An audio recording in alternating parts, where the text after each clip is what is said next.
ঢাকা শহরের যান্ত্রিক কোলাহল থেকে দূরে সবুজে মোড়ানো মেঘালয় পাহাড়ের পাদদেশে বিস্তৃত হয়ে আছে এক বিশাল জলরাজ্য, যার নাম টাঙ্গুয়ার হাওর। এটিকে গৌরবে ডাকা হয় বাংলার কাশ্মীর হিসেবে।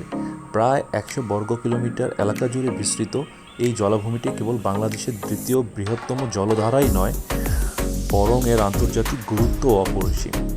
2000 সালে ইউনেস্কো এটিকে রামসার সাইট হিসেবে ঘোষণা করে, যা এর জীববৈচিত্র্য এবং পরিবেশগত গুরুত্বের স্বীকৃতি। প্রকৃতির এই লীলাভূমির গভীরে প্রবেশ করাই যেন জীবনের এক নতুন পাঠশালায় আসা। টাঙ্গুয়ার হাওর ভ্রমণের সূচনা হয় সুনামগঞ্জ জেলার তাহেরপুর ঘাট থেকে। ঢাকা থেকে দীর্ঘ বাস যাত্রা শেষে সুনামগঞ্জে পৌঁছানো এবং সেখান থেকে সিএনজি বা মোটর বাইকে তাহেরপুর ঘাট। এই যাত্রাপথটিও কম রোমাঞ্চকর নয়। ঘাটে পৌঁছতেই মূল অভিজ্ঞতা শুরু হয়। কাঠের তৈরি আরামদায়ক হাউসবোট বা নৌকা ভাড়া করা, যা আপনার পুরো ভ্রমণের ভাসমান ঠিকানা। এই বোটেই রান্না, খাওয়া এবং রাত্রি যাপনের ব্যবস্থা থাকে, যা হাওরের নৈসর্গিক পরিবেশকে আরও উপভোগ্য করে তোলে। বর্ষাকালে টাঙ্গুয়ার হাওর তার আসল রূপ ধারণ করে, যখন চারপাশের পাহাড় এবং জল মিলেমিশে একাকার হয়ে যায়। মনে হয় যেন দিগন্ত রেখা খুঁজে পাওয়া ভার। অন্যদিকে শীতকালে হাওরের জল কমে যায় এবং এর বিভিন্ন অংশ জেগে ওঠে সবুজ ঘাস ও জলজ উদ্ভিদের চরণভূমি। আর এই সময় সুদূর সাইবেরিয়া ও অন্যান্য অঞ্চল থেকে প্রায় 200 প্রজাতির বিদেশি পাখি এখানে এসে ভিড় জমায়, যা পাখিপ্রেমী পর্যটকদের জন্য পাখি দেখার এক অসাধারণ সুযোগ। এই হাওরটি স্থানীয় 41টি গ্রামের মানুষের জীবন জীবিকার উৎস এবং দেশের দ্বিতীয় বৃহত্তম মিঠাপানি মাছের ভাণ্ডার হিসেবে সুপরিচিত। টাঙ্গুয়ার হাওর ভ্রমণের মূল আকর্ষণগুলো একে অপর থেকে কিছুটা দূরে অবস্থিত, আর প্রতিটি স্থানের সৌন্দর্যই স্বতন্ত্র। প্রথমেই আসে টেকের ঘাটে অবস্থিত নীলাদ্রি লেক, যা স্থানীয়ভাবে শহীদ সিরাজ লেক নামে পরিচিত। এই লেকের জল এতটাই স্বচ্ছ এবং নীলচে সবুজ যে প্রথম দেখায় অনেকেরই একে বাংলাদেশের কোনো স্থান বলে বিশ্বাস করতে চান না। মূলত এটি একসময় চুনাপাথর ও কয়লার খনি ছিল। খনি বন্ধ হওয়ার পর সেই বিশাল গর্তে জমে ওঠা জলই এখন লেকে রূপ নিয়েছে।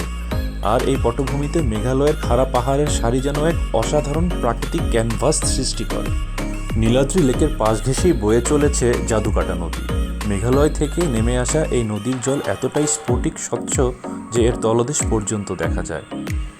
নদীর তীরে দাঁড়িয়ে বালু আর নুড়ি পাথরের উপর দিয়ে স্রোতস্বিনী জলের বয়ে যাওয়া দেখলে মন শান্তিতে ভরে ওঠে। জাদুকাটা নদীর ঠিক পাশেই রয়েছে বারিক টিলা, যেখান থেকে নদীর বাঁধ, হাওরের বিস্তৃত জলরাশি এবং দূরবর্তী মেঘালয় পর্বতমালাকে একসাথে দেখার সুযোগ মেলে। সূর্যাস্তের সময় এই টিলার দৃশ্যটি বিশেষভাবে মনোমুগ্ধকর। আর একটি বিশেষ আকর্ষণ হলো শিমুল বাগান, যা বসন্তকালে তার সৌন্দর্য নিয়ে হাজির হয়। প্রায় 100 বিঘারও বেশি জায়গা জুড়ে থাকা এই বাগানে যখন একসাথে হাজার হাজার শিমুল ফুল ফোটে, তখন পুরো এলাকাটি লালের চাদরে ঢেকে যায়, যা পর্যটকদের জন্য এক স্বপ্নীল দৃশ্য তৈরি করে। বর্ষায় বাগানটি পানিতে ডুবে গেলেও চারপাশের সবুজ টিলা আর জলমগ্ন পরিবেশের সৌন্দর্য দেখতে ভিড় করেন হাজার হাজার পর্যটকরা। দিন শেষে হাওরের অভিজ্ঞতা আরও গাঢ় হয় যখন সন্ধ্যায় বোটের মধ্যে বসে স্থানীয় রান্নার স্বাদ নেওয়া হয় এবং রাতের বেলা হাওরের উপর শহরের দূষণমুক্ত আকাশে কোটি কোটি তারার সমাহার দেখা যায়। এই তারার ঝলমলে আকাশ শহরের মানুষের কাছে এক নতুন ও স্বর্গীয় অনুভূতি এনে দেয়। তবে এই অপরূপ সৌন্দর্য রক্ষা করা অত্যন্ত জরুরি। টাঙ্গুয়ার হাওর পরিবেশের জন্য খুবই সংবেদনশীল একটি স্থান।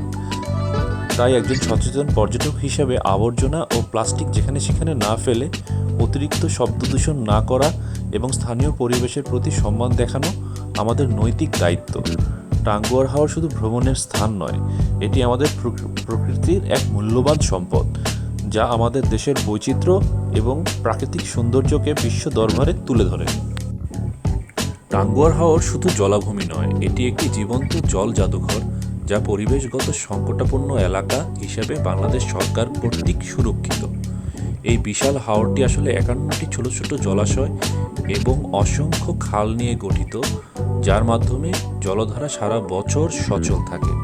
এই অঞ্চলে বিলুপ্তপ্রায় আইড়, বোয়াল, গজার, চিতল সহ প্রায় 140 প্রজাতির মাছের সন্ধান মেলে, যা স্থানীয় অর্থনীতিতে গুরুত্বপূর্ণ ভূমিকা রাখে। নৌকায় করে যখন হাওরের ভিতরের অংশে প্রবেশ করবেন, তখন চোখে পড়বে হিজল ও করচ গাছের সারিবদ্ধ পথ, যা বর্ষাকালে আংশিকভাবে ডুবে থাকে এবং প্রকৃতির এক ব্যতিক্রমী রূপ তুলে ধরে। শীতকালে সুদূর সাইবেরিয়া থেকে আসা খোপা হাঁস ও ধূসর বকের মতো বিশেষ প্রজাতির পাখিদের কিচিরমিচির শব্দে হাওরের পরিবেশ মুখরিত হয়ে ওঠে। স্থানীয়ভাবে এই অঞ্চলকে নয়কড়ি কান্দার ছয়কড়ি বিল নামেও ডাকা হয়, যা এর অসংখ্য ছোট জলাশয়কে নির্দেশ করে।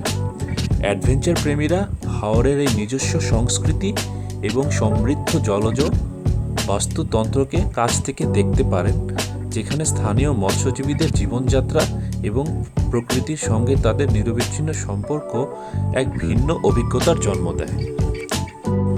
এছাড়া হাওরের জীববৈচিত্র্য সুরক্ষার জন্য স্থানীয় ও আন্তর্জাতিক সংস্থাগুলো যৌথভাবে কাজ করছে, যা এটিকে বিশ্বের অন্যতম গুরুত্বপূর্ণ মিঠাপানির জলাভূমি হিসাবে প্রতিষ্ঠা করেছে।